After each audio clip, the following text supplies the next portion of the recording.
I want to touch on social media as well. Now, this in itself can take quite a lot, it would take a session on its own. But I think what's really, really important with the social media side of things is, would you let your newly graduated family member represent your brand in front of this group?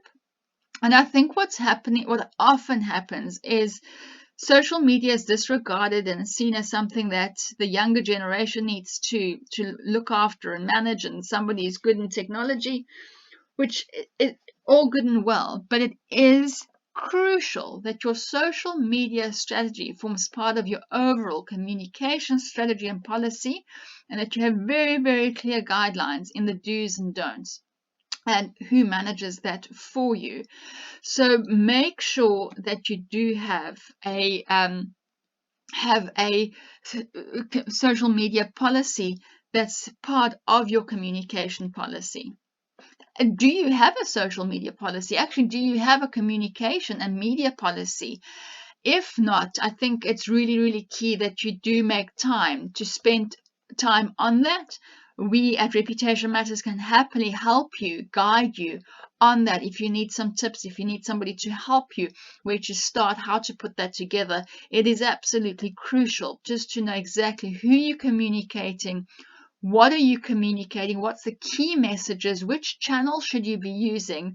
What are the do's and don'ts? And make sure that every time you communicate, it represents your organization in the best possible way. So just a few quick tips.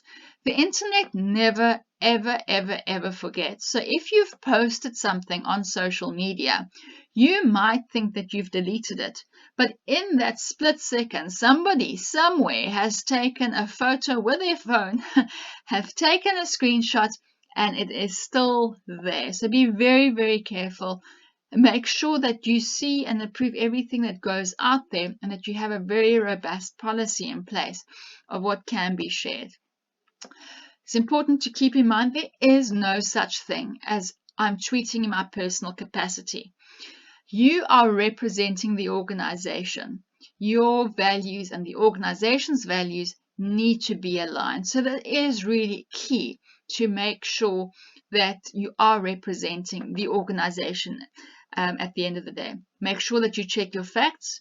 I think we've all seen way too much fake news, and it's being shared way too easily as well. Just to keep in mind as well, when we speak about social media, keep in mind that WhatsApp also forms part of your social media. So make sure that you also take this into consideration when you work on your communications policy. Respect your audience in terms of your tone, the wording you use, the slang, no cuss words, because it is respect at the end of the day. The way you communicate impacts your reputation. And as I mentioned, don't delete posts.